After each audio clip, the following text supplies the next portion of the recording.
बिस्मिल्लाहिर्रहमानिर्रहीम। हमने कुछ दिनों से 18वीं आईनी तरमीम में तब्दीली पर बात शुरू की है, क्योंकि पाकिस्तान में जहां कोरोना के वार जारी हैं वहां सियासत में 18वीं तरमीम के हवाले से भी बहुत तेज़ गुफ्तगू हो रही है। इससे पहले हमने पाकिस्तान के मशहूर आईनी माहर जनाब मंसूर अवान से बात की, फिर हमने हमारे मुमताज़ दानिश्वर मुजीबुर शामी साहब से बात की। आज फिर हमने दरख्वास्त की है एक ऐसे शख्स को जिसने पाकिस्तान में अपनी ज़िंदगी में एक भरपूर रोल अदा किया है। एक ब्यूरोक्रेट की हैसियत से वो पाकिस्तान के हर जगह वो गए हैं और ख़ास तौर पर बलूचिस्तान में उन्होंने बड़ा अरसा गुजारा है। बलूचिस्तान की मैंने इसलिए बात की है कि हम जब एक ऐसे शख्स की बात कर रहे हैं जिसने छोटे सूबे में सर्व किया है, तो 18वीं आईनी तरमीम में असल मसाइल तो छोटे सूबों के हवाले से हैं। तो आइए आज हम जनाब औलिया मकबूल साहब से बात करते हैं, जो रिटायर्ड होने के बावजूद रिटायर नहीं हुए। मुझे अंदाज़ा नहीं है और ब्यूरोक्रेट्स का जो रिटायर होगा, लेकिन जितनी अहमियत और जितनी एक्टिविटीज़ जनाब औलिया मकबूल साहब कर रहे हैं और जितने ये पॉपुलर हैं, मैंने किसी रिटायर्ड ब्यूरोक्रेट को ऐसे नहीं देखा। और अल्लाह ताला का शुक्र है, ये जवान है, हिम्मत है। तो इस हवाले से मैंने सोचा कि इनसे बात करें जिन्होंने एज ए ब्यूरोक्रेट सर्व किया है, जिन्होंने एज ए दानिश्वर मुल्क की खिदमत की है और आज भी कर रहे हैं। तो उनसे पूछते हैं और उनसे शेयर करते हैं कि 18वीं आईनी तरमीम जो हुई थी उस हवाले से क्या छोटे सूबे खास तौर पर मुतमिन हो गए थे, और आज जो प्रॉब्लम है हुकूमत को है या कुछ लोगों को है या कुछ अदारों को है, तो क्या वो जो मसाइल हैं वो दूर होने चाहिए, उस तरह तवज्जो होनी चाहिए, और अगर दूर करने हैं तो उसके लिए क्या तरीके का इख्तियार किया जाए। आइए हम औलिया मकबूल साहब से शेयर करते हैं। जनाब औलिया मकबूल साहब। देखिए, पाकिस्तान जब से बना है, पाकिस्तान की जो आईनी जद्दोजहद बड़ी अजीबोगरीब किस्म की है। पहले तो हम 1935 के एक्ट के तहत हम गवर्न होते रहे। वही असेंबली जो 1946 की असेंबली थी वो चलती रही, और उस असेंबली को तोड़ने के लिए भी हम उसी 1935 के एक्ट को इस्तेमाल किया। वो बुनियादी तौर पर आइन साज असेंबली थी, और उसमें भी हम 49 के अंदर एक करारदाद मकासद जो है वो पास करके खामोश हो गए। हम समझे कि एक लफ्ज़ ऊपर लेकर लिख दिया जाए कि अल्लाह जो है इस कायनात का मालिक व मुख्तार है, हमें ये अमानत में मिली हुई है, अगर हम लिखते तो ये काफ़ी हो जाएगा। उसके बाद उसके हम ताबीर करें या ना करें।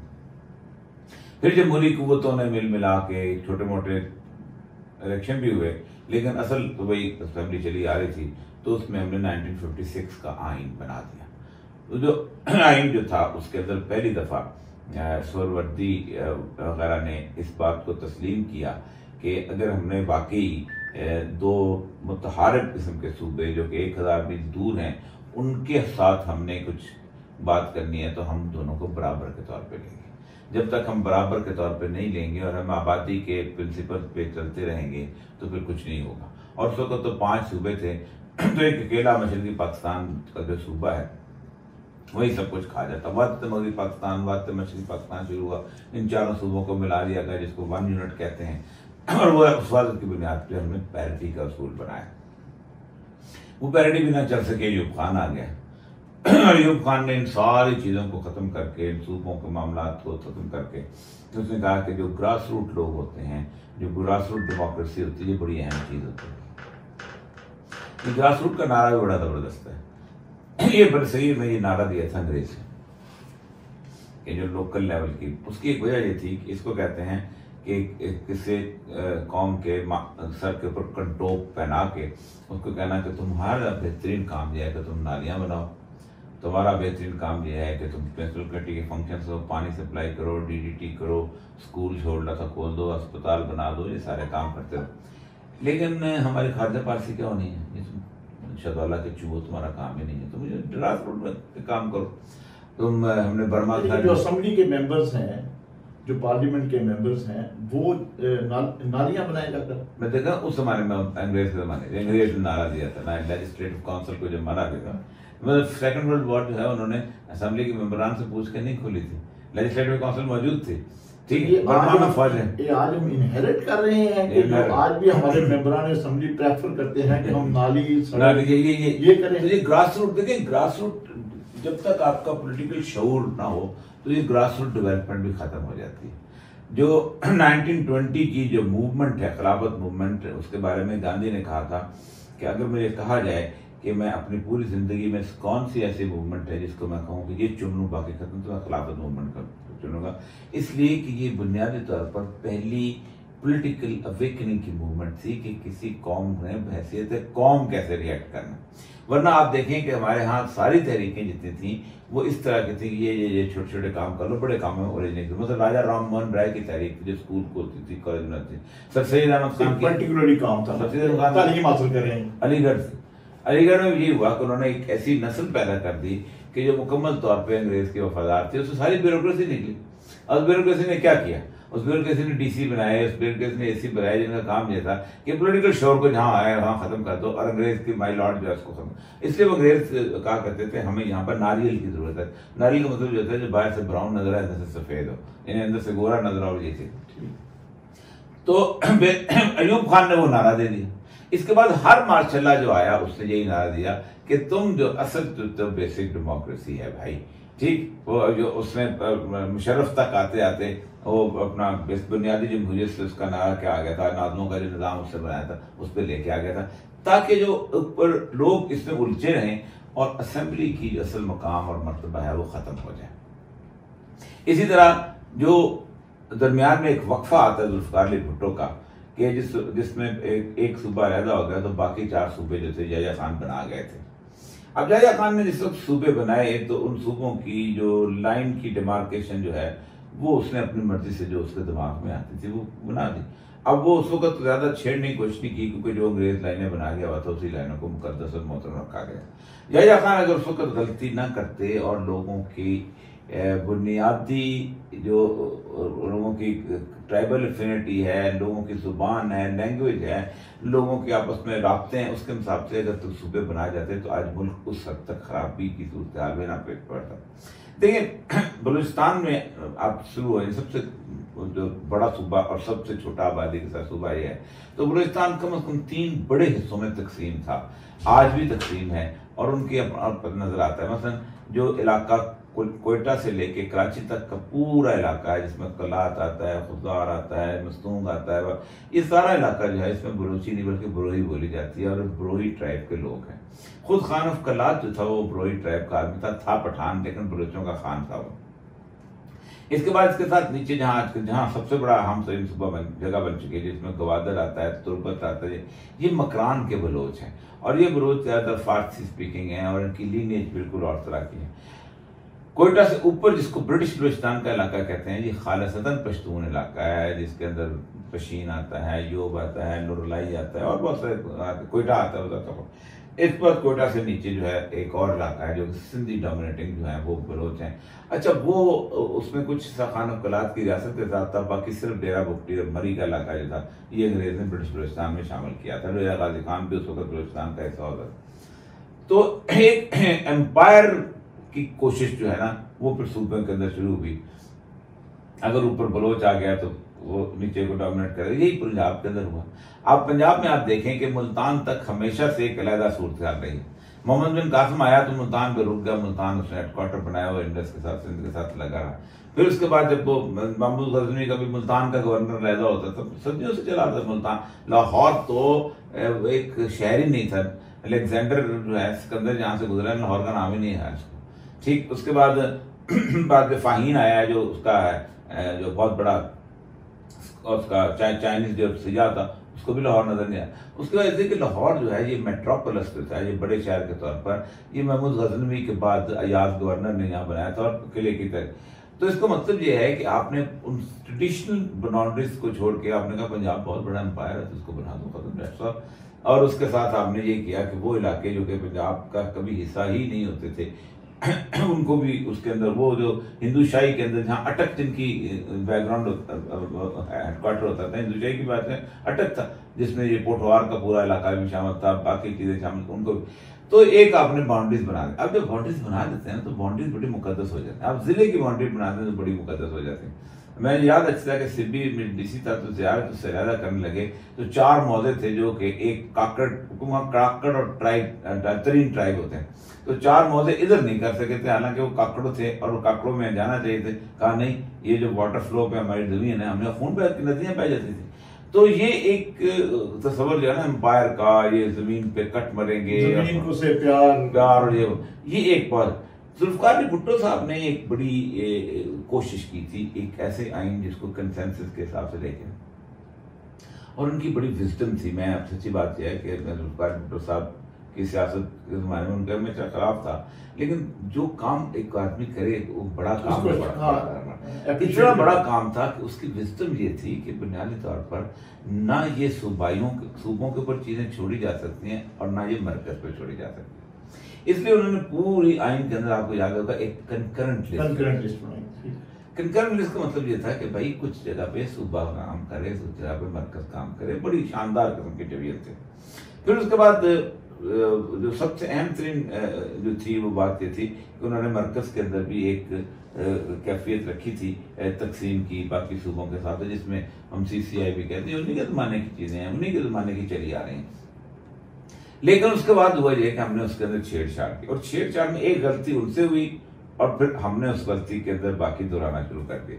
उनसे गलती ये हुई थी कि उन्होंने जो सदर पाकिस्तान था उसको एक बिल्कुल जिसे कहते हैं सेरेमोनियल सा बंदा बैठा के रख दिया, और वज़ीर आज़म का ऑफिस जो है वो स्ट्रांग होगा। हर बंदे की ख्वाहिश होती है उसकी पार्लियामेंट सिस्टम में, तो और ये सब फिर उसके बावजूद भी पार्लियामेंट सिस्टम के अंदर देखें वॉल्व रखे जाते हैं, अगर इस्तेमाल ना भी करें तो वॉल्व रखे जाते हैं। और जो बेसिक लड़ाई थी उनकी चार्ल्स अव्वल की, जिसके ऊपर उन्होंने पार्लियामेंट को हर साल 1.5 साल बाद वो जो गिरा देता, जिस ऑलिवर क्रॉमवेल भी आ गया था, तो बेसिकली ये था कि वॉल्व नहीं रखा हुआ था, तो फिर उन्होंने चार्ल्स अव्वल को उठाया था और आपको पता उसको छुरे से ज़िबा कर दिया था उस बादशाह को। लेकिन उन्होंने वॉल्व खत्म नहीं किया, बादशाह के ऊपर इतनी रिस्ट्रिक्शन लगा दी कि वो कैसे कब किस तरह इस्तेमाल करेगा, फिर जुडिशियल सिस्टम को मजबूत कर दे। इसलिए कि बादशाह अगर करने लगे तो आपका जुडिशियल सिस्टम उसको रोक ले, वज़ीर आज़म करने लगे तो आपका जुडिशियल सिस्टम, लेकिन वॉल्व मौजूद रहे। ज़ालक ने उसका वॉल्व का रुख से घुमाया, अपनी तरफ मोड़ लिया। उसने कहा वज़ीर आज़म की हैसियत ही ना आर्मी चीफ लगा सकता है, ना ये कर सकता है, जब चाहूँ कान से पकड़ के निकाल दूँ, स्कूल का हेडमास्टर है मेरे लिए। तो उससे एक और खिलाफ पैदा हो गया।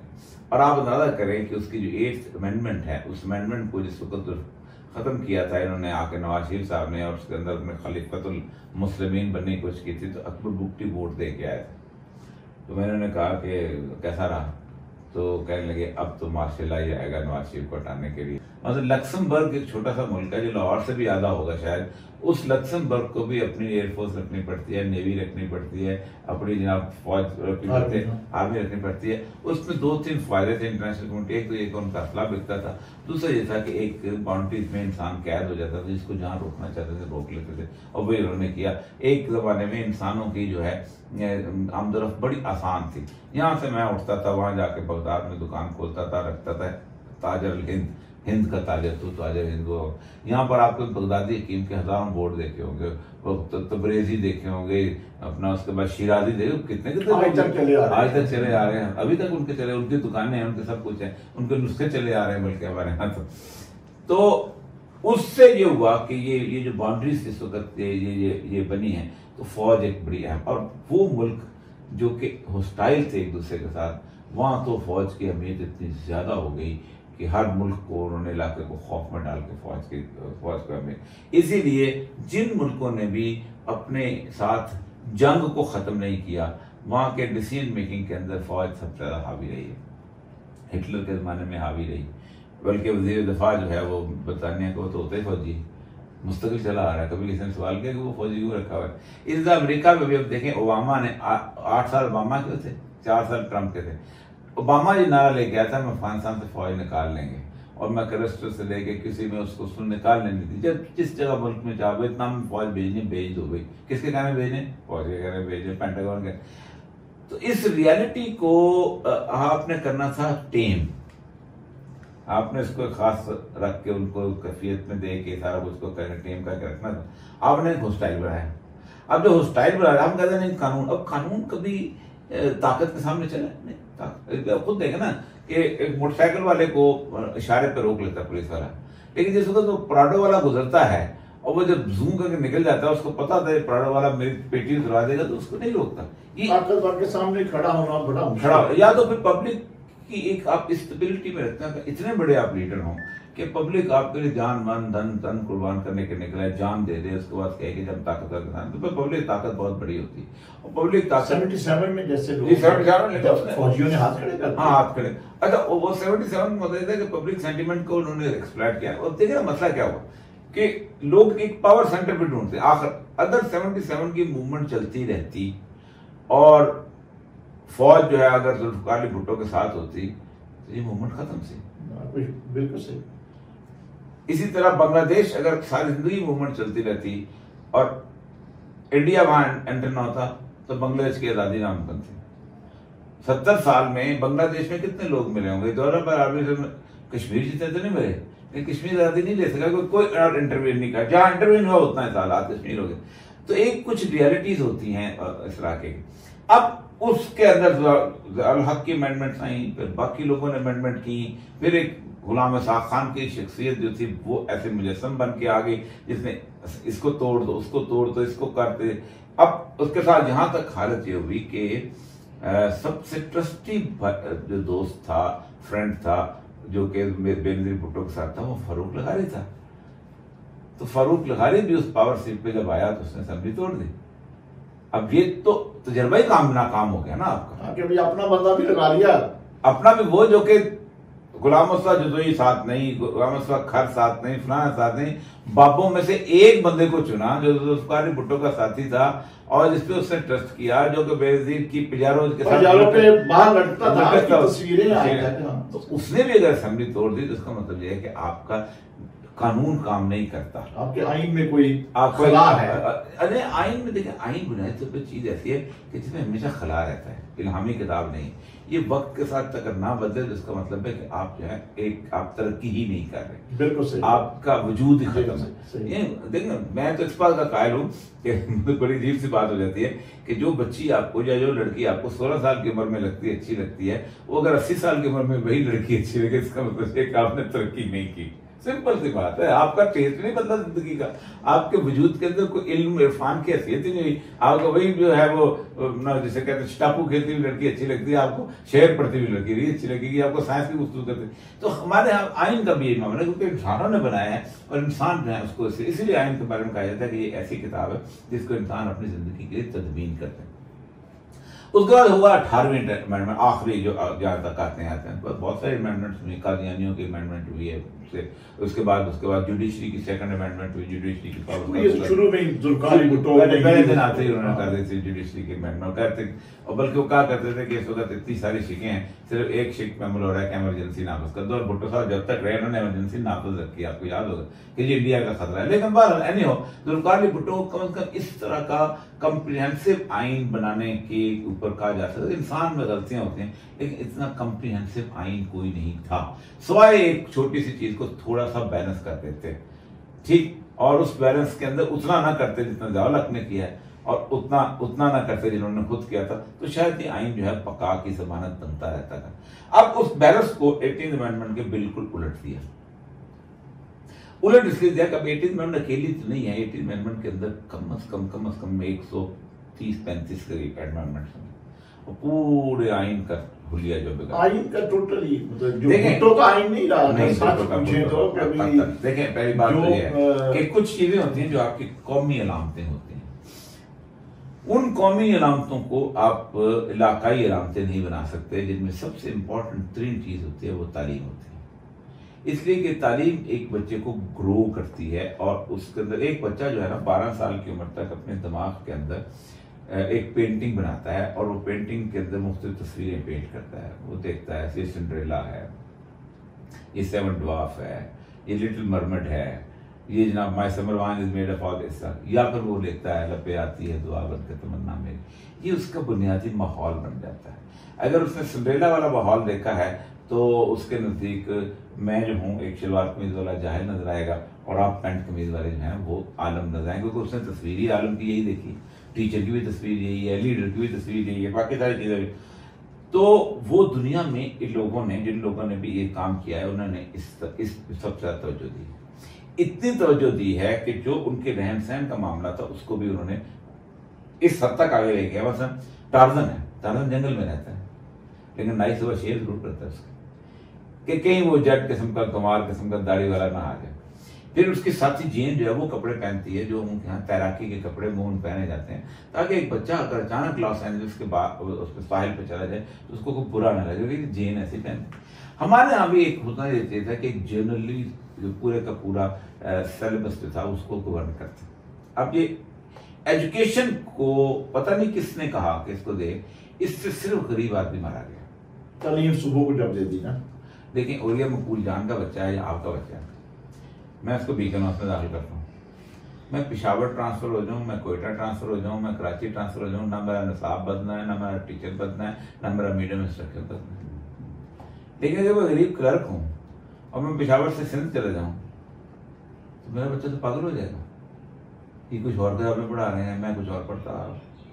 तो इलीट के लिए ये खास तौर पे तालीम। अब देखें क्या हुआ कि पाकिस्तान में 60% एजुकेशन जो है हुकूमत के हाथ से निकल गई, सिलेबस तक हुकूमत के हाथ से निकल गई। एक तो 1-1.5 लाख वो हैं जो लेवल पढ़ते हैं, एक वो हैं कि जो उनको नाकारा किस्म की तालीम देते हैं, जो 1.5 कमरे के अंदर स्कूल खुला हुआ है। वो 1.5 कमरे वाला स्कूल भी जाए, वो किताबें वही ऑक्सफोर्ड की लगाता है, लेके आता है। तो इसका मतलब यह है कि आपने सूबों को तालीम देने के लिए बुनियादी तौर पर गरीब आदमी का सत्यानाश कर, और ये सिर्फ मरकज गुरेजी की वजह से, उसकी वजह से एक दूसरा होता है हेल्थ भी बुनियादी तौर पर अगरचे के तवील अरसे से उसका कहा गया है, लेकिन हेल्थ जिस जमाने में सूबों के पास लोकल होते थे उस वक्त जो डॉक्टर्स हमारे बचपन में होते थे उनके पास 4 दवाइयां होती थी और पीछे 6 मिक्सचर होते थे। अब देखिए ना, अब मुझे ये बताइए, अगर कार्डियोलॉजी सेंटर जो है वो रेमयार खान के अंदर है और उसको क्रॉस करके हम जरा सा 10-15 मील के ऊपर सिंध के अंदर एक आदमी बैठा हुआ है, तो वो कार्डियोलॉजी सेंटर कराची लेके जाएगा, जहां लेके आएगा, और उसको मैनेज करने के लिए एक कोऑर्डिनेशन होती है पूरे मुल्क की, जिसको उसने देखना होता है कि किस तरह की सूरत हाल है और हेल्थ की फैसिलिटीज को कहाँ लेके जाना, पूरे मुल्क की प्लानिंग होती है। ये एक बहुत इंपॉर्टेंट चीज थी जिसको सूबाई तौर पर दे के हमने प्लानिंग ना डॉक्टर्स की हमने ट्रेनिंग को आगे बढ़ा सके। दूसरा सबसे बड़ी बात यह थी कि हमने ड्रग कंट्रोल तक उनके हाथ में दे दिया। अब जो एस्पिरिन बनाने वाला पंजाब में अगर वो जाली बनाता है तो सिंध में असली बनाएगा, या सिंध में जाली बनाता है तो पंजाब में असली बनाएगा। कोई ना कोई घपला होगा कहीं ना, इसलिए कि ह्यूमन एरर जरूरी होता है, उसके एक नेशनल लेवल के बन के उसको कोऑर्डिनेशन चाहिए। तीसरी अहम तरीन चीज होती है वो आती है आपकी ट्रांसपोर्टेशन और आपकी कोऑर्डिनेशन। अब देखिए मेरी बात सुन, ये भी वर्चुअली खत्म हो गया। हुआ ये कि जहां पर तो सूबों के मसाइल थे ना, उन्होंने अपने अपनी कच्ची पक्की रोडें बनाना शुरू हो गई, और जहां आपने सेंट्रल मसला आया, जहां आपने एड का आया, पैसा आया, खैरात आया, तो आपने सी पैक में फिर सूबों को पूछा, बना दिया आपने, जितने मर्जी चाय बना दी, जितने मर्जी चाय निकाल दिया। इसका मतलब अगर काश ये चीजें जो है मरकज के पास ही होता तो कल को गिरबान मरकज का थामते कि भाई तुम कौन होते हो, किससे।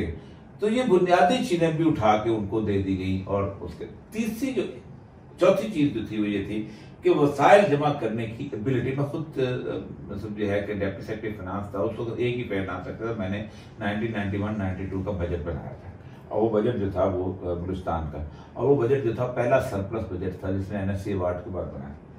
उस बजट के अंदर जब हम देखने लगे तो 6.26 अरब रुपए का बजट था टोटल, जो हमारे फैसलाबाद की म्यूनसिपल मंडी से भी कम था पूरे बलूचिस्तान से। लेकिन उसके अंदर जब हमने देखा तो हमारी जो लोकल रेवेन्यू था वो 96 लाख से ज्यादा नहीं बन रहा। अब हैरान है कि ये क्या हो गया, 1.5 करोड़ रुपए सदन रेवेन्यू नहीं इकट्ठा कर पाए।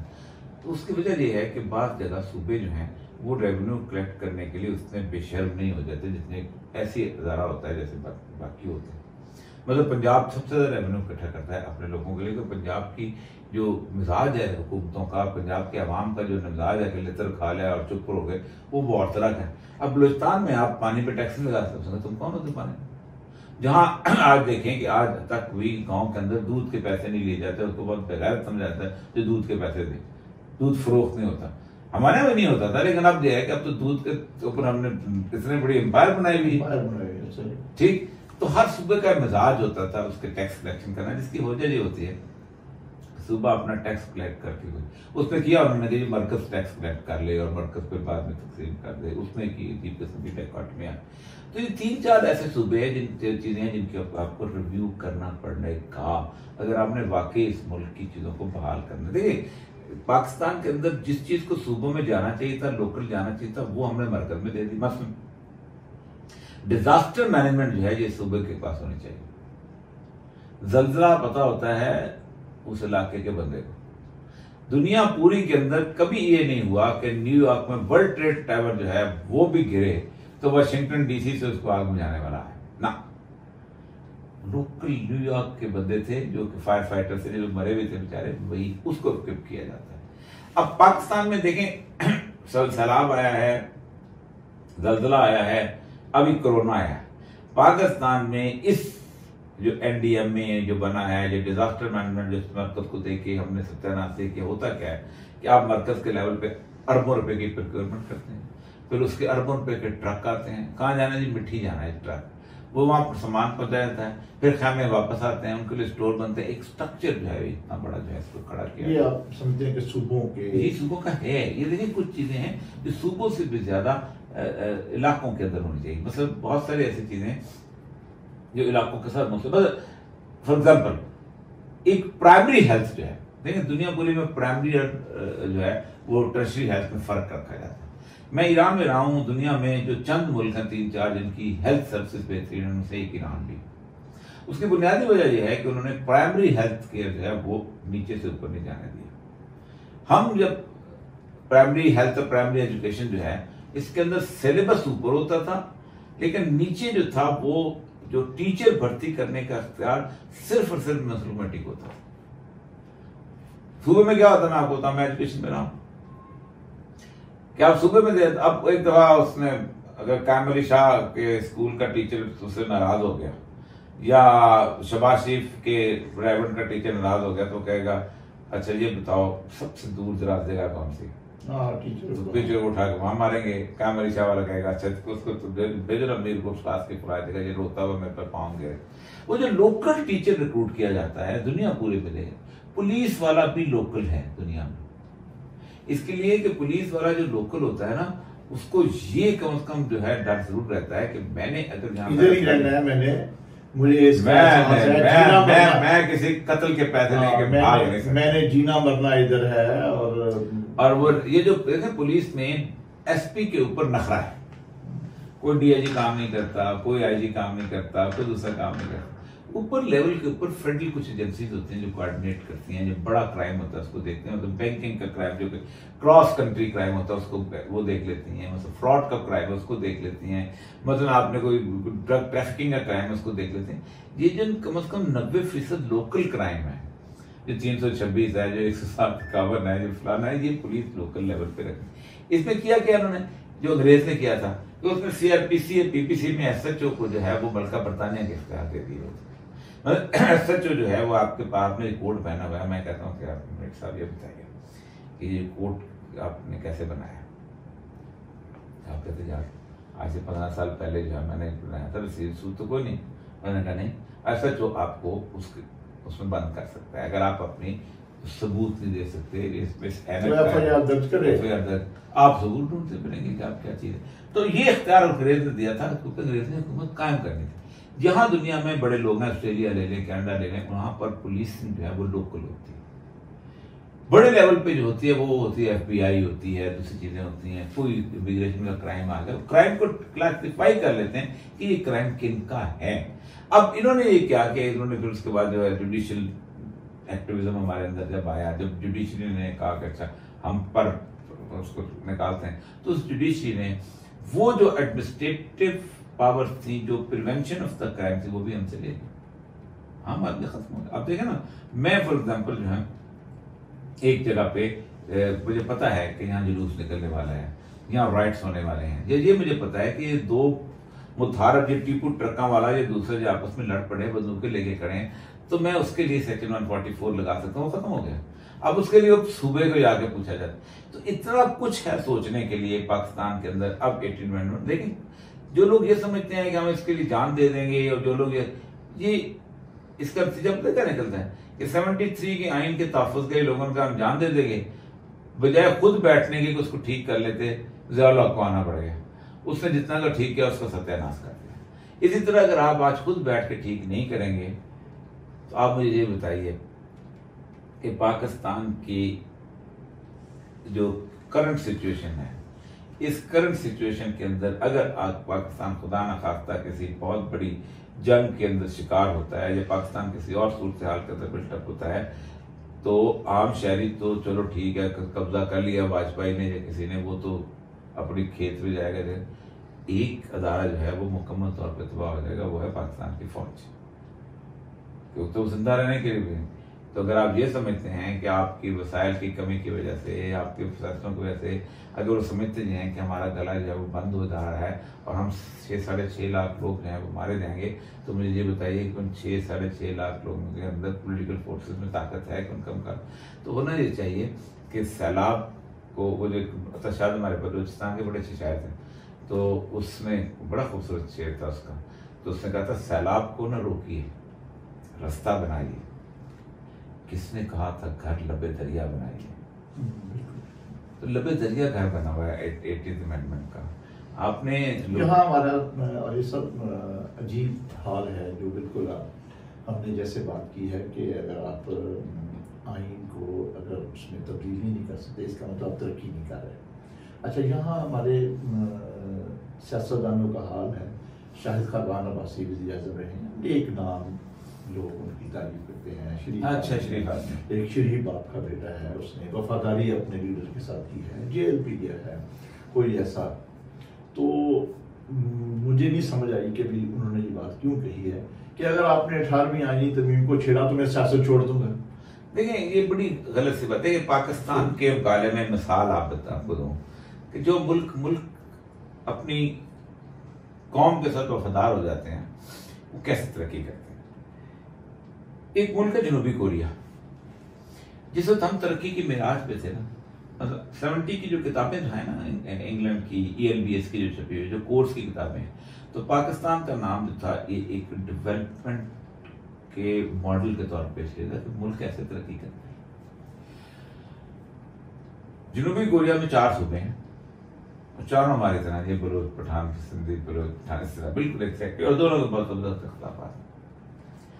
जनूबी कोरिया का 120 अरब रुपया डेट था आज से कुछ अर्सा पहले, हमारा को 35 था उस वक्त, अब जरा बढ़ गया डॉलर्स। जनूबी कोरिया के अंदर पॉलिटिकल सूरत इतनी खराब थी कि उन्होंने 19 प्राइम मिनिस्टर आए थे 25 साल में।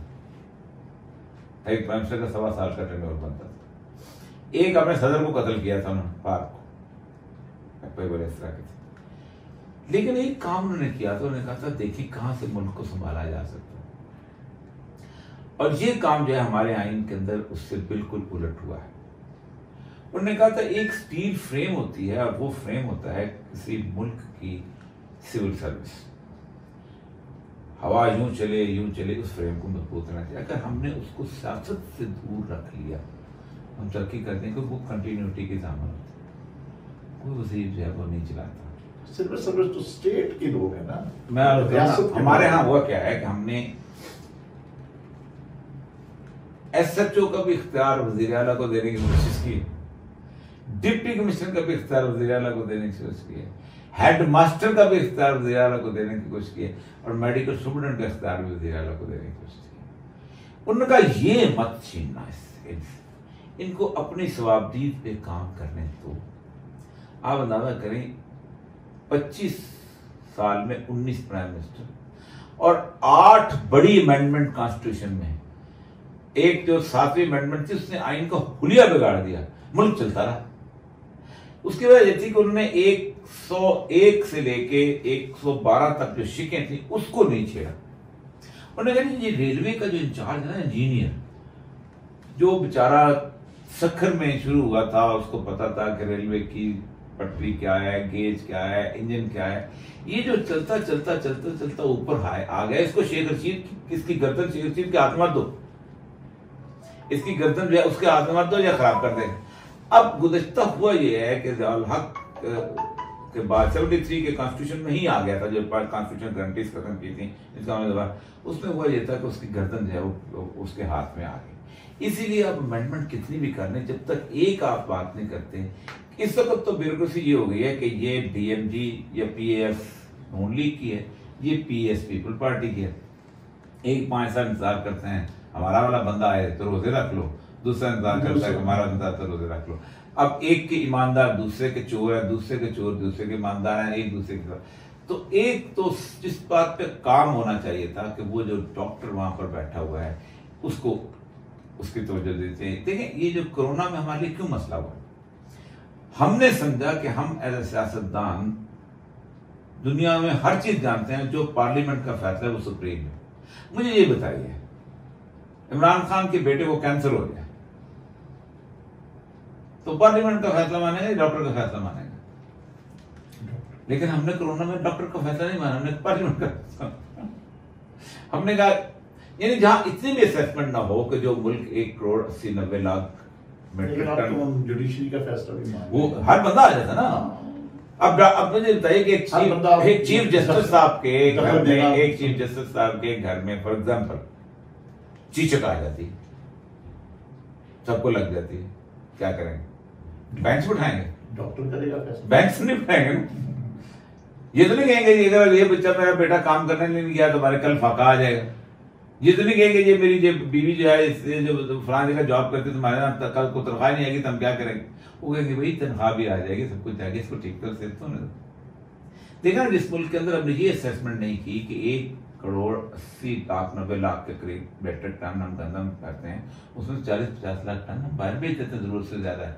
हम तकरीबन 1 करोड़ 30-35 जो है चावल लेते हैं, उसमें से हम 80 लाख मीट्रिक टन बाहर बेच देते हैं, जरूरत से ज्यादा है। इसलिए हाल हमारे दालों का, हमें पता होना चाहिए था कि हमारे पास कितने लोग हैं और कितनी गंदम है, हमें असेसमेंट होनी चाहिए थी, उसके हिसाब से हम अपने एडमिनिस्ट्रेशन को साथ लेते। यही होता है कि हम एडमिनिस्ट्रेशन को जब उस गारंटीज नहीं देते, उसको हम गुलाम बना लेते हैं, तो फिर हमें उसकी टाइगर फोर्स की जरूरत पड़ती है, फिर हमें पीपल्स फोर्स की जरूरत पड़ती है, फिर हमें मुस्लिम लीग गार्ड की जरूरत पड़ती है, फिर हमें वर्कर्स की। ये असल में इस वक्त ये बहुत आइडियल टाइम है। इस वक्त सियासतदानों को बगैर मरकज और सूबे के तासुब के एक आइन बनाना चाहिए, तासुब निकाल के। अगर देखें मैं समझता हूं आइन बनाना तो थोड़ा सा अगर इसमें आइन में हाँ मतलब बनाना ही होता है जिसमें हाँ मैं उसमें तब्दीली करना तब्दीली उसमें ये ना कि ये गुफ्तगू करना, जैसे मैंने अभी हराम नहीं होनी चाहिए कि जी मैं अगर 18वीं तरमीम में कोई आपने कुछ छेड़ा तो मैं सर, तो उसमें देखिए ना, एक तो जैसे मैंने पहले भी कहा और आपने जो कहा है कि भाई आइन में, कानून इवन कवानीन में हर चीज जो है वो इंसानी तरक्की है।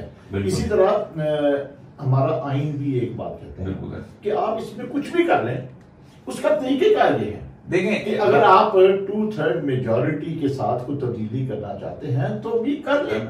आज हमने जैसे अभी बात की है, और मैं समझता हूँ कि ये शुरू में ये एहसास था जब ये तरमीम हो रही थी, और यहाँ ये बात बड़ी मतलब आपने बड़ी मैं समझता हूँ कि दुरुस्त की है कि भुट्टो का आइन बदल दिया इस 18वीं तरमीम ने। ये एक बात बड़ी वाज़ेह लेनी चाहिए कि ये वो आइन नहीं है। मिसाल के तौर पर अगर मैं सोचूं कि भुट्टो तो फेडरेशन को मजबूत के हक में था, 18वीं तरमीम जिन लोगों ने किया है 26 अरकान थे जो सारे बैठे, उन्होंने उसको फेडरेशन भुट्टो के आइन को खत्म करके एक अपना आइन दे दिया। अभी जो आपने पॉइंट आउट किया है, मुझे याद है जब ये तरमीम हो रही थी उस वक्त कुछ लोगों ने बात की, 10 साल हो गए हैं इस पर किसी को एहसास तक नहीं हुआ। वो है हाँ मैंने कहा वो है जो आपने पॉइंट आउट किया, वो है कि तालीम में खराबियां क्या हुई हैं, वो है हेल्थ में क्या खराबी हुई है, कम्युनिकेशन में वो है कम्युनिकेशन में क्या खराबी है, और चौथी बात जो आपने मैं समझता हूँ कि ये जरूर जो हमारे हुक्मरान हैं उनको सोचना चाहिए कि ये जो ब्यूरोक्रेसी का सिस्टम है, ये जो खराबियां, इसको सियासत से आजाद करना भी को आइन का हिस्सा होना चाहिए। अब जो हम जिस पे आज की जो पूरे मुल्क में एक बहस है वो है वसाइल की। वसाइल जो आपने कहा कि भी फौज तो आपकी जरूरत है, आप वो नहीं है तो आप कुछ देखिए। मैं अताउल्लाह मेंगल ने एक बड़ी शानदार बात की थी। मैं समझता हूँ हर बलोच लीडर जो है ये समझता है, वो कहता है आज़ादी हासिल करना कोई इतना मुश्किल काम नहीं है, आज़ादी को कायम रखना बहुत मुश्किल काम है। वो कहता है तुम्हें पता है 47 लाख बलोच हैं ईरान के अंदर, जितने तुम हो उतने ही वो हैं। आप क्या समझते हो ईरान बलोच आज़ाद ममलकत, वो तो कुर्दों को नहीं छोड़ा ईरान ने, आपको छोड़ेगा? और आपके पास तो हलल सवाए लेवा करने के रही कुछ नहीं, आपको तो फौज भी नहीं होगी आपको तहफ़्फ़ुज़ दे सके। इसी तरह आप मुझे बताइए कि पश्तूनिस्तान का कितना बड़ा नारा था। हमारे दोस्त हैं रहमत शाबरी, वो बड़ी मजेदार बात किया करता था। वो कह रहा था कि बुनियादी तौर पर ये जो बलोचिस्तान, पंजाब और KPK ये एक दूसरे से लहदा नहीं हो सकते। उससे पूछा गया था क्यों? उसने कहा देखो बात सुनो, ये जो नारा लगाया ना वली खान ने, ये ठुस नारा है। कह रहा मुझे ये बताओ कि जिस पठान का कराची से लेकर पेशावर तक ट्रक चलता हो, जो हर दूसरे कदम पे उसका शनिवारी होटल खुला हो, ठीक है, वो उसने अटक के उधर तो नहीं ट्रक चलाना। और अफगानिस्तान में उसको कौन चलाने देगा ट्रक? अफगानिस्तान में कौन होटल खोलने देगा? वो सदियों से उनके अंदर ट्राइब में उनके मामला है, तो वो खाए जाते हैं। तो असल मसला ये है कि जब जो कुछ बन गया हुआ है ना, इसका तहफ़्फ़ुज़ बहुत जरूरी है। पंजाब का भी आप खुद देखें ना, आप मुझे ये बताइए, आप सिखों के साथ रह सकते हैं, ठीक है, वो आते हैं, हम भी अच्छे लगते हैं, हम भी उनको अच्छे लगते हैं, बहुत अच्छे लगते हैं, लेकिन क्या पंजाब के अंदर जो मुसलमान रह रहे हैं वो उस तरह वाकई रह रहे हैं जिस तरह आप खुद सोचें ना। मेरे दादा की जो वो है मस्जिद थी, मस्जिद खैरुद्दीन अमृतसर, 50 साल तक ताला लगा है। अब वहाँ आबादी आई है, सब कुछ आया है, तो तब लोगों ने मस्जिद पढ़नी थी तो ताला खोला, और उसके बाद कोई मस्जिद वहाँ। तो सबसे बड़ी बात है, पाकिस्तान बहुत बड़ी नेमत है। हम 22 करोड़ हैं, इंडिया में 25 करोड़ है। हमारे 22 करोड़ में जो गरीब तरीन आदमी है ना, वो रात को इज्जत से सोता है निस्बतन उनके अमीर तरीन मुसलमान के। बिल्कुल सही, खौफ है। मैं देखो मेरे साहब, मैं 17 शहरों में घूमा हूँ उसके इंडिया में, और मुझे वो लेके गए थे कटास राज के लिए कि इसको देखो क्या सूरत है। और कटास राज के उस सारे उसके अंदर हालत ये थी कि मैं उन जगहों पे घूमा हूँ जहाँ हिंदुओं के बड़े अहम तरीन, जहाँ कोई मुसलमान को जाने की इजाज़त, इवन ये कि वो हिंदू जो मछली और गोश्त खाता है उसको भी इजाज़त नहीं थी। मतलब उनका जो काशी विश्वनाथ है, जो मार्कंडे महादेव का जो मंदिर है, इस तरह की चीज़ें बनारस में 37% मुसलमान है, बॉम्बे में 38% मुसलमान है, अहमदाबाद में इस तरह 40% मुसलमान, औरंगाबाद। आप जरा अंदाजा करें कि लाहौर की 1 करोड़ आबादी है, यहाँ 40 लाख हिंदू हों तो क्या होगा? नजर आएंगे ना, नजर आएंगे। पता चले आप जहाँ 2 लाख सही नहीं होता, आप रोज जवाब दे रहे होते हैं कि जी नहीं हम तो कुछ नहीं कहा यार, इंटरनेशनल कम्युनिटी बकवास करती है।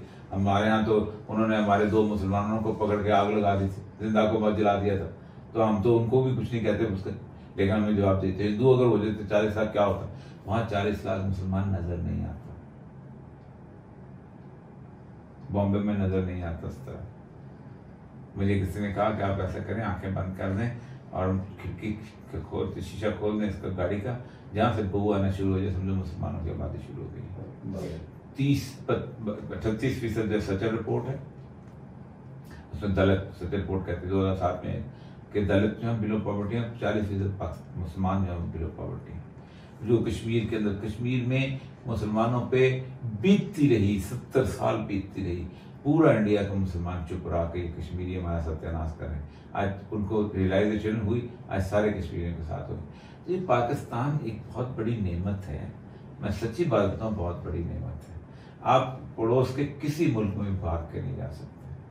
तो मेरा शेर है वो कि अपना कौन दर खोलेगा हिजरत नसीबों के लिए, किसके घर जाएंगे अब घर से निकल जाने के बाद। तो मैं कह रहा था वसाइल, फिर जो हाँ जो वसाइल, अब जो वसाइल का मतलब होता है कि वसाइल में एक बेसिक हक होता है उस सूबे का, और सूबे के बाद ही कि हमारे यहाँ ये खराबी है जिसकी वजह से सूबों में नफरत आई है। उसकी वजह है कि जो मरकज पे बैठता रहा है वो समझता रहा है कि ये सारा कुछ मेरा है और इसके ऊपर तो कंसेंसस के तौर पे होना चाहिए। अब हो क्या रहा है? हो ये रहा है कि जितने भी हमारे वसाइल हैं वो वसाइल मट्टी हैं जब तक उनके ऊपर इन्वेस्टमेंट न की जाए। मैं चालू में डीसी रहा हूं, वहां पर रिकोडेक भी आया है और वहां पर सैंडक भी। अब अगर आप गोल्ड माइन को देखें तो वैसे ही है कि जैसे ये जो भट्टे के साथ ईंटें बनाने के लिए वो मट्टी का इलाका खरीदते हैं तो काट काट के उससे ईंटें बनाते रहते हैं। मट्टी का एक पहाड़ सा है, उस पहाड़ को आप तय के जाएंगे, पहले उसको तोड़ेंगे, तोड़ के उसके अंदर एक स्मेल्टर में डालेंगे, स्मेल्टर से उसकी चीजें निकालेंगे, पहले उसको मट्टी लगा करेंगे उसके अंदर, फिर उसके बाद वो लेके जाएंगे, फिर उसको आपका पाकिस्तान में तो है ही क्यों नहीं वो जगह, वो कहीं बाहर है, वो बाहर जाके आप लेके जाएंगे तो उसको वहां से वो सोना, चांदी, तांबा, पीतल, चार, सोना 0.02% होता है, फिर चांदी चुटकी होती है। इस सारे के ऊपर उसकी आपकी बिलियंस ऑफ डॉलर की इन्वेस्टमेंट होती है। दुनिया पूरी ये चाहती है कि जितने भी वसाइल से मालामाल मुल्क के इलाके हैं उनको छोटे से छोटा कर दिया जाए ताकि हम उनको एक्सप्लॉइट कर सकें। अंगोला में उन्होंने जंग शुरू की। अंगोला में एक चीज होती है टाइटेनियम, ये वो चीज़ है जिससे आपकी जो चिप बनती है, जिससे आप मोबाइल आता है, जिससे आप कंप्यूटर चलता है। उन्होंने 2 हिस्सों में तकसीम कर दिया, एक पहाड़ उसके पास एक पहाड़। अब उसमें कंपनियां जाती हैं, वो टाइटेनियम जो है वो उसको खरीदती हैं, वो $5 का आउंस ले जाती हैं। आम जिंदगी होती तो $5 लाख का आउंस मिलना था। अब वो उसको क्या कहती हैं, अच्छा तुम्हें तहफ़्फ़ुज़ करना है तो 2 बंदूकें और खरीद लो हमसे, तो 2 बंदूकें खरीद लेते हैं। तो होता यह है कि एक मरकज के साथ एक कोऑर्डिनेटिव सूरत है कि उनको हम कैसे आगे ले सकें। मतलब मैं आपको अर्ज करूं कि सैंडक की मेरी रिपोर्ट थी, इसके बाद सैंडक जो चाइनीज को हैंड ओवर किया था बाद में और ताकि कुछ मिल सके। सैंडक के ऊपर 2 करप्शन की इंतहा है ना। सैंडक के ऊपर 2 हिस्से बने थे। एक ये था कि चाइनीज ने उसको माइन को बनाना था, हमने सिविल स्ट्रक्चर को बनाना था। अब वो माइंस के ऊपर डॉलर भी इफेक्ट नहीं कर रहा था, माइंस के ऊपर पैसे भी, यहाँ रोज पैसे बढ़ते जा रहे थे। अब एक आपने ट्रेन की पटरी भी बिछाई हुई है, आपने रेलवे लाइन भी बिछाई, वही एक तरीका इस्तेमाल करो ना। 40 किलोमीटर तुम क्यों? फिर पानी जो है वो वहां उसकी जो है 6 कुएं खोदते 60-70 किलोमीटर के ताकि वहां पर लेके आए। फिर कॉलोनी वहां होती नहीं, काम कोल्ड माइन है, नीचे कॉलोनी बननी चाहिए, बहुत सारी चीजें। टेलीफोन लाइंस की वहां जरूरत नहीं होती, ओपन पिट माइन है। इमरजेंसी के 6 करोड़ रुपया महीना जो है वो साल का जो है वो रेंट देते थे टेलीफोन का, हालांकि एसटीडी टेलीफोन तफ्तान में लगा हुआ था, उसकी लाइन कैसे जा रही, बहुत कुछ हुआ। उसमें हुआ ये कि जब हम उसके 1998 में रिपोर्ट बनाने लगे तो हमने सिविल वर्क से वो इतना खा लिया हुआ था कि माइन के पास कुछ नहीं रह गया था, जो 12 साल के थे। ये इसमें बलूचिस्तान भी शामिल था, मरकज भी शामिल था, मिलकर लूटमार, रिस्पॉन्सिबिलिटी कोई नहीं रही। तो बुनियादी तौर पर वसाइल के लिए सूबों की, मैं समझता हूँ आइन के अंदर सूबों की एक जॉइंट कमेटी बननी चाहिए जिनको इख्तियार हो कि ये वसाइल जो हैं ये हम कैसे किस तरह एक्सप्लॉइट करेंगे और उसके अंदर सूबे का कितना शेयर होगा, मेजर शेयर, एटलीस्ट कम से कम और कुछ नहीं तो वसाइल के अंदर सूबे के जो मादनी जो जेर जमीन वसाइल है, सूबे का जो अर्निंग शेयर है कम से कम 80% होना चाहिए, 20% ऊपर बाकी लगे। लेकिन आगे सब देखिए ना, आपने पैसे भी आप दे रहे हैं, ये साइज भी आप पैसे खत्म करने पड़ेगा, वो आपको खत्म करने पड़ेंगे ना। आप ये नहीं हो सकता कि आप जो है वो अपने 20% से भी उसको कहेंगे तुम सबवेंशन ग्रांट। आपको देखिए सीरियस बैठना पड़ेगा, सीरियस डायलॉग होना। देखिए दुनिया में जहां अमेंडमेंट्स होती है ना, वहां बाकायदा नेशनल लेवल की डिबेट्स होती हैं, वहां थिंक टैंक्स बैठते हैं। अमेरिका में कांग्रेस वाले कुछ नहीं करते, मेहनत करते हैं उनके प्रोफेसर। मैं आपको एक मिसाल, ये जो 18वीं तरीन है इसमें मैं देख रहा था पब्लिक देखिए मैं आपको पब्लिक डिबेट ही नहीं हुई। और अगर मैं आज कहूं कि भाई जनरल कियानी डिबेट नहीं हुई, जनरल कियानी आर्मी चीफ थे या उनके अदारे भी उसको नहीं पता, सोए रहे वो। मैं आपको बताऊं, आइसलैंड एक मुल्क है, 2008 के क्राइसिस में बैंकर्स उसके अंदर सारे के सारे 80% बैंकर्स थे जो असेंबली में थे, तो उन्होंने बैंकरप्ट किया और मुल्क को, लोगों को पैसा चाहिए। सारे लोग जो थे आइसलैंड में उसका पार्लियामेंट के सामने खड़े हो गए, उन्होंने कहा आइन बदलो वरना तुम्हारे उड़ा दें। उन्होंने कहा पार्लियामेंट ये चोरों से आइन बदलना है।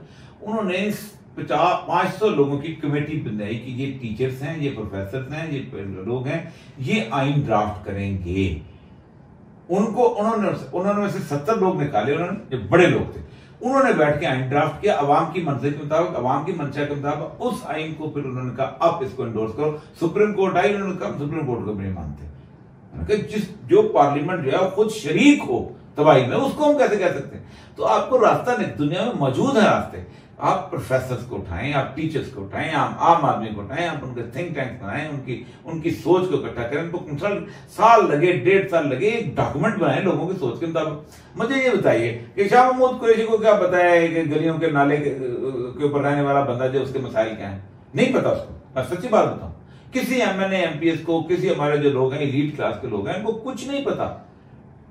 आप लेकिन यहाँ बदकिस्मती ये है जैसा कि चाहे वो हुक्मरान पार्टी के लोग हों, चाहे अपोजिशन के लोग, कोई ये नहीं बता रहा कि इसमें हमें फायदा क्या हुआ है, कोई ये नहीं बता रहा कि अब खराबी क्या है। आपने बहुत अच्छी, मैं समझता हूँ कि अभी आप दानश्वर को बैठा दें, 500 लोगों को बैठा दें, इसको हाईलाइट तो करें कि खराबी क्या है, और फिर अगर हालात ने, अगर 10 सालों में, मैं कहता हूँ मान लिया आपने कर ली, मान लिया बगैर डिबेट के आपने कर ली, मान लिया कि आपने पब्लिक पता चल गया ना खराबी आई है, लेकिन अगर आपको इस अरसे में 8 साल में 10 साल में आपको खराबियों का एहसास हुआ है, तो एक आइन में तब्दीली का, 18वीं तरमीम में भी तब्दीली का एक जो मरजा तरीका है वो अडॉप्ट करने में, मतलब अगर आपको पता है कि फौजी निज़ाम नहीं चल पाएगा, अगर आपको पता है कि कर्जे हम नहीं दे पाएंगे, अगर हम यही सिस्टम रखेंगे, तो और बहुत सारी चीजें आपने वसाइल का, और खासतौर पर ये जो इसका ये नहीं हो सकता ना। क्या मतलब एक जगह से गैस निकलती है तो सिर्फ बलूचिस्तान में गैस रहेगी, और एक जगह से तेल निकलता है तो सिर्फ सिंध में तेल रहेगा। एक जगह अगर देखिए सरफेस के ऊपर भी तो है ना, एक जगह गंदम भी है, भी तो है, एक जगह चावल भी है, वो भी वसाइल है, एक जगह कपास भी, उसको कोई नहीं गिनता। ठीक, एक जगह देखें सबसे बड़े देखें जिस वक्त उन्होंने बनाया तो उन्होंने डैम जो है उसको उसकी रॉयल्टी दे दी।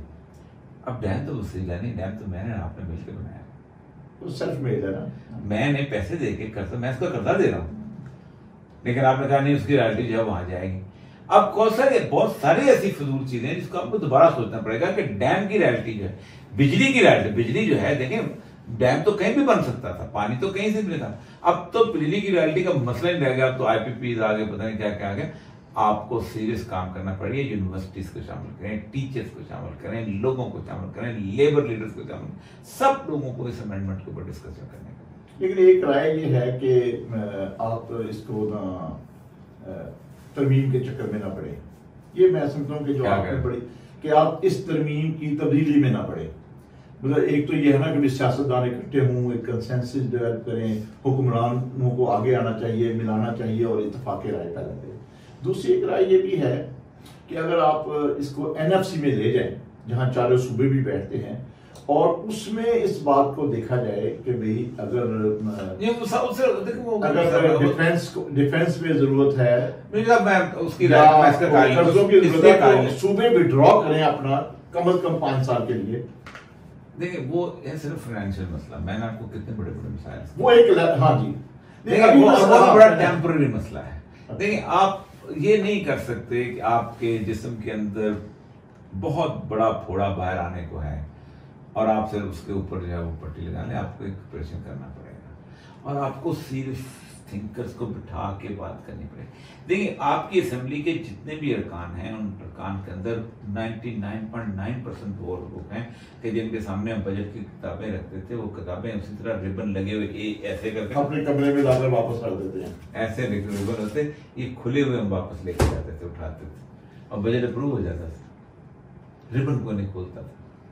तो इस मुल्क के साथ हम क्यों जुल्म? सही बात है। नहीं देखिए ना, जो बातें अभी तक हमने की हैं, मैं दोहराता नहीं हूँ, इस पर तो अभी तक कोई तवज्जो ही नहीं है, कोई नहीं, किसी को तवज्जो इस हद तक कि ख्याल भी नहीं है। दूसरी बात, अभी तक जो शोर है ना जी कि शायद सूबों से आप इख्तियारात वापस लेना चाहते हैं, सूबों को से वसाइल आप छीनना चाहते हैं। देखिए मैं आपको बताऊँ, मैं एनएफसी की फर्स्ट एनएफसी मीटिंग जो थी ना, उसके अंदर मैं था, उसमें शरीक था, नेशनल फाइनेंस में 1991 में जो हुई थी, बड़े अरसे के बाद हुई थी, जवाहरलाल के बाद सूरत चल रही थी। वो भी कोई इतनी बड़ी बात नहीं है, हमने जो बना लिया हुआ है ना। देखिए मरकज जो है वो सारे के सारे फंड इकट्ठा करते, सूबों के अपने तो होते कुछ, आपकी जो लेवी है सारी की सारी, ये मरकज, कस्टम ड्यूटी भी मरकज लेता है, एक्साइज ड्यूटी भी मरकज देता है, बाकी चीजें फौजी मरकज के पास आए, ब्रेंजेस मरकज, आप क्या कर लेंगे अगर मरकज के मैं नहीं देता हूँ उसको पैसे? इसका मतलब है कि आपको कहीं ना कहीं उठाना पड़ेगा ना इस सब कुछ। मसला सारा ये है कि हमने वसाइल के बारे में हमने एक तस्वर बना लिया हुआ है कि हम इस पे लड़ेंगे और हम सब उस पैसे लेके चले। नेशन का तस्वर, मैं आपको एक बात बताऊं, सबसे ज्यादा पैसा मिला था 91 में बलूचिस्तान को। अब बलूचिस्तान का कोई 9 कुछ अरब का टोटल हिस्सा बनता था। हमने 100 अरब मिला के नॉन डेवलपमेंट हमने 6.1। आगे जो 3 अरब थे ना, हमें पता नहीं चलता था हम खर्च कहाँ करें।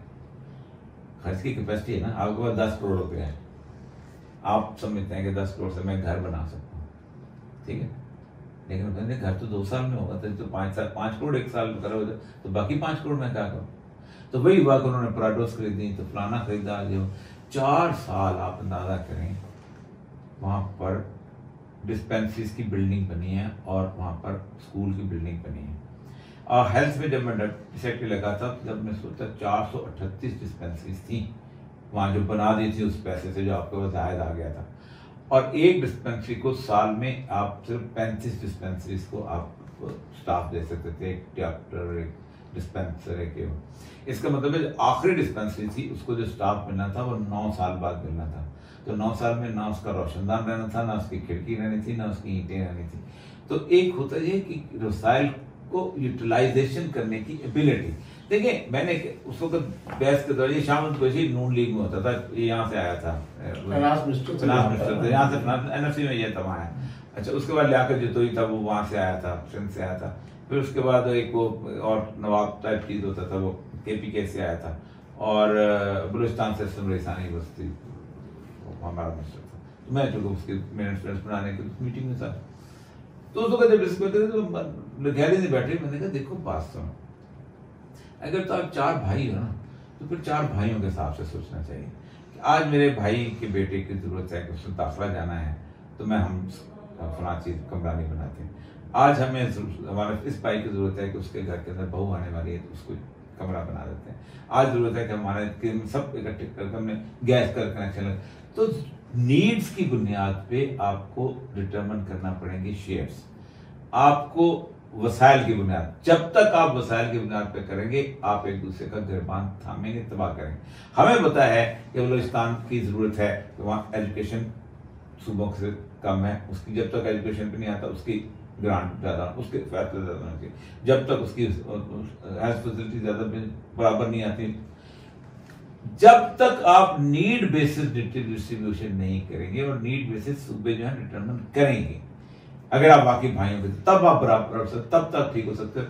वसाइल की बुनियाद पे तो लड़ेंगे। और 4 ये तो जो डिफेंस वाला मामला है, तो डिफेंस कर्जों वाला मामला है। देखिए कर्जे भी तो मैंने पूरे मुल्क पे खर्च हुआ है ना, और उस पूरे मुल्क ने लिए हैं, पूरे मुल्क ने लिए, वो नहीं होता। तो ये इस पे तो डिस्कशन बहुत जरूरी है, वरना हम तबाह हो जाएंगे। नहीं तो इसमें मतलब आपका ख्याल ये है कि इस पे पहली बात तो यह है डिबेट होनी चाहिए। डिबेट एक तो ये है, चाहे दूसरे मामला हैं जिसमें मीडिया को और इतनी डिबेट होनी चाहिए कि पॉलिटिशियन हमारा मजबूर हो जाए सोचने में, यानी कि ये जो डिफेंस हर इशू और एक ही दफा बैठे लंबी डिबेट करें, मतलब उसमें ये जिद नहीं करनी चाहिए कि हमने इसको छेड़ना ही, कुरान नहीं है, वही नहीं है, सहीफा नहीं है। तो मैं समझता हूँ कि इसमें जो आपकी बड़ी साइड राय है कि भाई ये इस पे फुल डिबेट करें, लेकिन ये एनएफसी वाला हल नहीं, मतलब एनएफसी में कुछ भी हल मानेगा कौन नहीं, अगर 4 सूबे मिलकर ऐसे लेकिन वो वही बात, एनएफसी में थोड़ी देर के लिए टेम्परेरी रिलीफ है, अगले साल ना माने तो फिर क्या होगा, मतलब हर साल आना ना, अगले साल फिर आप बैठेंगे टेम्परेरी रिलीफ जो है वो करने में, लेकिन मेन पे सोचें जरूर, वरना तबाह हो जाए। बहुत बहुत शुक्रिया। और ये साहब हमने बड़ी गुफ्तगू की है 18वीं आईनी तरमीम के रेफरेंस से, लेकिन आज ये बात सामने आई है कि ये कोई आसमानी सहीफा नहीं है, इसमें कोई तब्दीली करनी है। कोई अच्छी चीज इन 10 हालात में अगर सामने आई है, हमारी खराबी नजर आई है या वो अच्छा और काम करने की जरूरत है, तो सियासतदान इकट्ठे हों, लोग इकट्ठे हों, दानिशवर इकट्ठे हों, डिबेट करें और उसमें तब्दीली लाएं। बहुत बहुत शुक्रिया, इंशाल्लाह फिर मुलाकात होगी। दोस्तों हमारे चैनल मुनीर अहमद खान ऑफिशियल को लाइक करें, सब्सक्राइब करें और बेल आइकन प्रेस करना मत भूलिएगा और कमेंट सेक्शन में अपनी कीमती राय का इजहार जरूर कीजिएगा।